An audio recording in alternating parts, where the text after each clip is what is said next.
FBI reports that more than half of all hate crimes related to religion across the country are perpetrated against Jews, who only make up about 2% of all Americans. So data shows that anti-Semitism is on the rise in the United States and in South Carolina. State House reporter Mary Green has the details on the change legislators want to put into state law in light of this.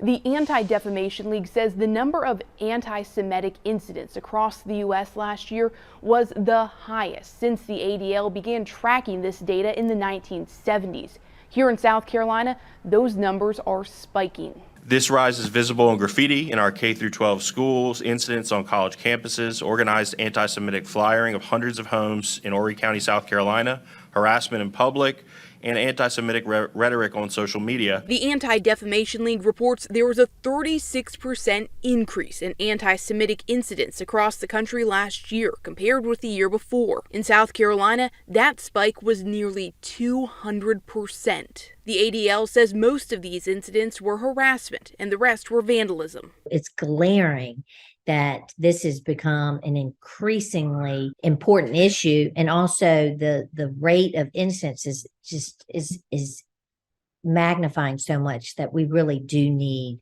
to be able to have a definition. Democratic Representative Beth Bernstein, the only Jewish member of the South Carolina General Assembly, has filed a bill to add the definition of anti-Semitism adopted by the International Holocaust Remembrance Alliance and the U.S. State Department to state code. While anti-Semitism is the oldest form of hate, it remains misunderstood by many, and for this reason, the creation of the International Holocaust Remembrance Alliance definition of anti-Semitism has been an important development in our work to address the problem. It would require the state take this definition into consideration when determining if there were violations of anti-discrimination policies, laws, or regulations. In hiring and HR human resources, it could be used now for state employees. Bernstein says if this bill went into effect right now, its application would be limited. But she says that impact would be greater if South Carolina passes its hate crimes bill, because law enforcement would use it to determine if a violent crime was committed against a Jewish person because of their religion. I'm very hopeful that we will be a state that will pass